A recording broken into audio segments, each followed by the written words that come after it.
यूसुफ साहब, कोई तब्दीलियाँ selection committee में भी होनी चाहिए?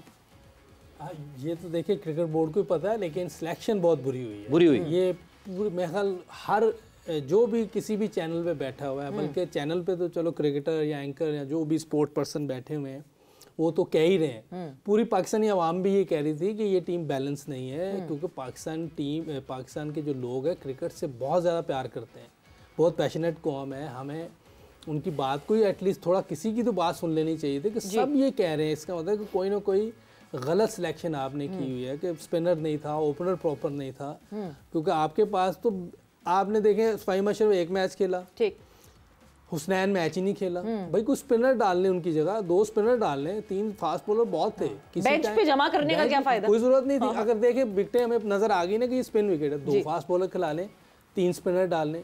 उस दिन हमारे पास अबरार के साथ कोई एक और अच्छा स्पिनर होता, प्रॉपर स्पिनर होता, तो शायद कोई गेम डिफरेंट होती, इतना वन साइडेड मैच ना होता। चलो जीतते नहीं क्योंकि स्कोर हमने बहुत कम किया था एक फ्लैट ट्रैक पर, कोई मैच फंस जाता उनके साथ कि लोग आपको बुरा भला ना कहते, जो इस टाइम लोग बुरा भला कह रहे हैं। हालांकि हमें सोल्यूशन निकालना चाहिए, बहुत बुरा भला नहीं कहना चाहिए, क्योंकि ये हमारे ही प्लेयर हैं। Obviously, हम जो देखें, हम जो क्रिटिसिज्म कर रहे हैं, पॉजिटिव क्रिटिसिज्म कर रहे हैं बाबर पे या रिजवान पे, उनको लेट डाउन करने के लिए नहीं कर रहे, बेहतरी के लिए कर रहे हैं। और मैं चाह रहा हूँ कि रिजवान को बड़ा दिल करना चाहिए, कैप्टन है, उसे बैट्समैन नहीं बनना चाहिए, उसको वो क्रिकेट खेलनी चाहिए जिससे पाकिस्तान का फायदा हो। देखो नीचे आके आप तेज इनिंग खेलनी, यंगस्टर को आप ऊपर करें, वो जब आप थोड़ी बॉलें लेंगे ना तो वो अच्छे स्ट्राइक रेट से फिनिश भी कर सकते हैं। और पीछे जब उन्हें पता होगा कि रिजवान है, बाबर है, तो वो और बड़े दिल से खेलेंगे। बिल्कुल। तो हमें इस तरह की चीज़ें करनी चाहिए। देखिए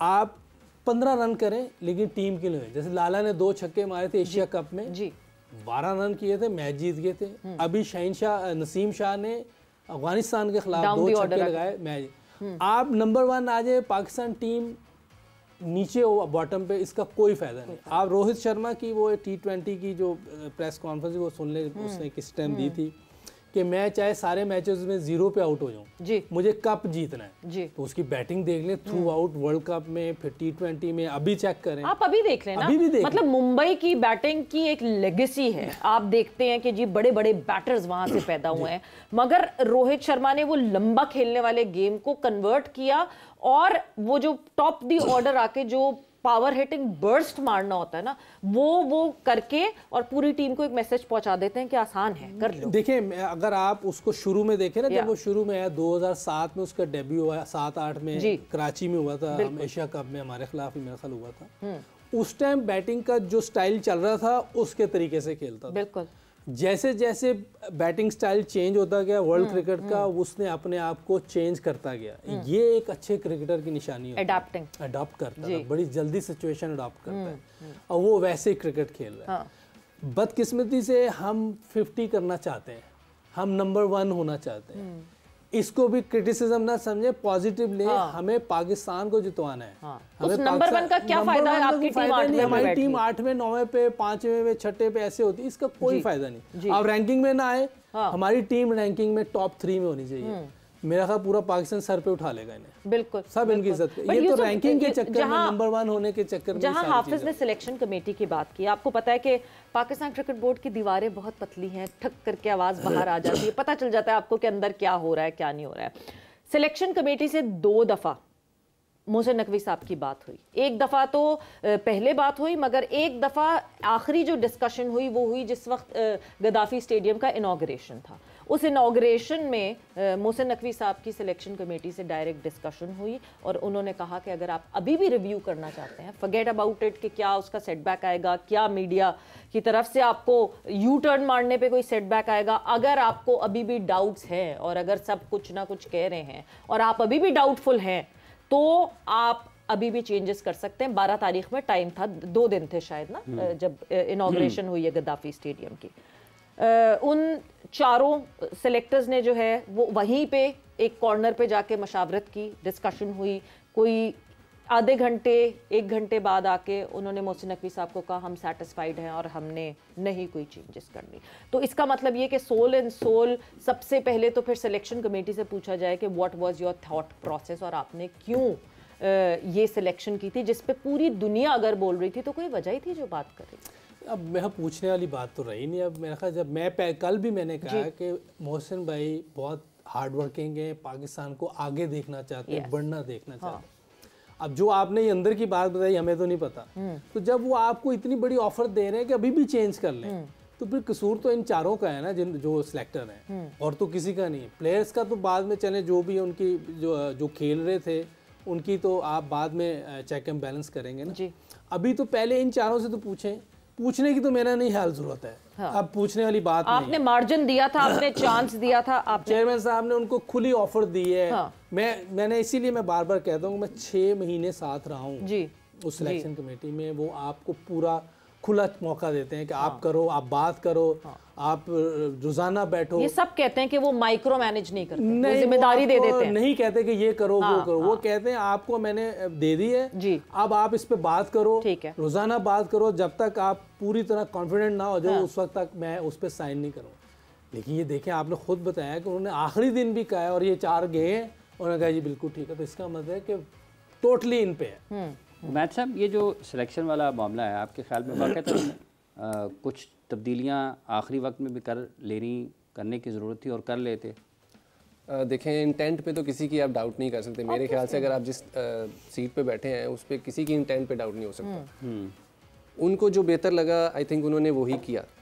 अब ये है कि आप उनसे पूछ सकते हैं कि भाई अच्छा, आपने ये जो ऑप्शंस थी, जो आपने चूज़ किए सारे, आपने इनका क्या रीज़न था, ताकि देखिए कम्युनिकेशन जो गैप है ना, ये नहीं होना चाहिए इवन आवाम में और जो बैठे होते हैं टॉप सीट्स पे। जब आवाम को क्लियर कर देंगे तो हो सकता है कि वो उनके सामने जब क्लैरिटी आएगी कि ये इस वजह से इसको डाला, इस वजह से इसको डाला, हमारे जहन में था। जैसे अब आप फास्ट बॉलर की यूसुफ भाई बात कर रहे थे कि दुबई की पिच जो है फास्ट बॉलर के लिए सूटेबल होती है नॉर्मली इस मौसम में, ठीक है, क्योंकि हम PSL खेलते हैं, वो इसी मौसम में खेलते थे, तो उधर स्पॉन्जी बाउंस होता था। तो मे बी इंडिया की गेम को रखते हुए इतने फास्ट बॉलर्स डाले कि अगर किसी को इंजरी होती है या कुछ मतलब रेस्ट करवाना पड़ता है तो इंडिया के अगेंस्ट फास्ट बॉलर तैयार हों, ठीक है। तो ये एक रीज़न हो सकता है। बाकी वही बात के इंटेंशन पे आप नहीं डाउट कर सकते। आपको इंटेंशंस पे तो किसी के, देखें उमैद ऐसा है ही नहीं कि किसी के इंटेंशंस पे डाउट करें। क्या आकिब जावेद नहीं चाहते कि उनके टेन्योर में पाकिस्तान एक ICC इवेंट जीत जाए? क्या अजहर महमूद नहीं चाहते? क्या बाकी सिलेक्टर्स नहीं चाहते? असद नहीं चाहते या अजहर नहीं चाहते? ऐसी इंटेंशंस पे नहीं है, मिस जजमेंट पे है। और मिस जजमेंट पे ऐसे है कि जब आप दुनिया भर, बाकी और टीम्स भी तो कुछ थॉट प्रोसेस कर रही है ना, you learn from each other. किसी दिन मैं आपसे कुछ सीखूंगी, किसी दिन आप मुझसे कुछ सीखेंगे। जब आप देख रहे हैं कि अगर स्पिनर्स पे बाकी और दुनिया इतना रिलाय कर रही है, there should be a point, जो सब चीख रहे हैं, इतने सीनियर प्लेयर्स चीख रहे हैं, हर टीवी पे बैठ के यही बात हो रही है कि स्पिनर कम है, स्पिनर कम है। Abrar was the only positive in that India's game. Why? Because वो कंडीशंस आपको सूट कर रही हैं। आई थिंक अबरार ने भी उसमें मुझे तो सरप्राइज़ किया कि जिस अच्छी लेंथ पे वो फेंक रहा था और कंटिन्यूसली फेंक रहा था उसी लेंथ पे, मुझे तो बड़ा मतलब इंप्रूवमेंट बहुत नजर आई अबरार में। नॉर्मली वो थोड़ा चेंज करता है, तो कभी आगे फेंक देता है, कभी पीछे फेंकता है। उसने बहुत अच्छी बॉलिंग किया उस मैच में। देखिए, अब आप एज एन ऑलराउंडर आपने खुशदिल को डाला हुआ है, आगा भी है एज ए बैटिंग ऑलराउंडर, तो ये डोमेस्टिक में जब करते रहते हैं तो उसमें थोड़ी इनकी बेहतर परफॉर्मेंस होती है आई थिंक, जिसकी वजह से बैक किया है जी। इसके अलावा अगर कोई ऑप्शन देखते हैं आप, स्पिन बॉलिंग का ऑप्शन देखते हैं, तो आपके पास नवाज आ जाता है, ठीक है। आई थिंक उसको वो है, आप अगर बॉलिंग टोटली बॉलिंग ही देखेंगे तो फिर आप सुफियान मुकीम, ठीक है, तो कर सकते थे। या वही बात है कि अब ये हो गया है, इसके ऊपर कर सकते थे, ऐसे नहीं कर सकते थे। चिड़िया चुग गई खेत। बिल्कुल। जैसे नीयत की बात की है यूसुफ साहब, उमैद साहब ने, कि आप उस पर शक नहीं कर सकते, लेकिन मिस जजमेंट जैसे सवेरा कह रही हैं, ये जो मिस जजमेंट का मार्जिन कितना गिराया जा सकता है? मतलब आप बाद में ये अगर बातचीत करते हैं तो कितना कि आप इसका मार्जिन? उमैद ने सही बात किया, किसी की भी आप नीयत पे शक नहीं कर सकते, ऑब्वियसली इसमें तो वो नहीं है, लेकिन मिस जजमेंट बहुत बड़ी है। ये मिस्टेक बहुत बड़ी है, ये डिजास्टर है, ये आप गलती नहीं कह सकते, डिजास्टर है। ये सबको पता है कि आप पाकिस्तान और दुबई जैसी उसमें खेल रहे हैं। किसको नहीं पता दुबई में कभी भी फास्ट बॉलिंग कंडीशन नहीं हो सकती, सॉरी उधर नहीं हो सकती। इस वेदर में ये वेदर का, उधर कोई बर्फबारी थोड़ी होती है। उधर तो हम देखें कितना रिकॉर्ड बनाए हमने जी। अगर बैट्समैनों की सेंचुरियाँ देखें वहाँ कितनी 12-12, 14-14, 8-8, सबने उधर ही सारे स्कोर बनाए हैं, तो वो तो बहुत और नहीं, स्पिनर्स ने कितना राज किया है। आप सईद अजमल के, आप सईद भाई बॉलर तो हम एक खिलाते थे, एक फास्ट बॉलर खिलाते थे, जुनैद खान अकेला ही खेल रहा है टेस्ट मैच, वो एक बंदा खेलता था। तो वहां तो हो ही नहीं सकती ना, ये तो हमने जुनैद खान को खिला खिला के कमर तोड़ दी जुनैद खान की। अच्छा, हमने इरफान को वहां खिला दिया, खिलाने नहीं चाहिए, बेचारे क्रिकेट खराब होगी वहाँ। तो ये तो बहुत बड़ा डिजास्टर था।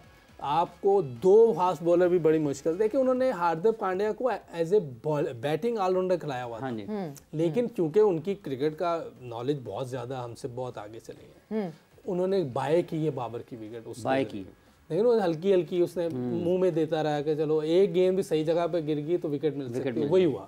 तो उधर आप ये नहीं कह सकते कि फास्ट बॉलिंग कोई थी, नजर आ रही थी आपको हेल्प, इतनी स्लो विकेट थी, ना टर्न हो रहा था, बाद में हुआ है, दूसरी बैटिंग में हुआ है थोड़ा सा। और बराड़ जो है वो तो है विकेट टू विकेट बॉलिंग करने वाला, वो तो इधर उधर करेगा तो मार ही खाएगा, क्योंकि उसके बाद बिग टर्नर नहीं है वो, तो कहीं पैच में या कहीं कता कलामी की माफ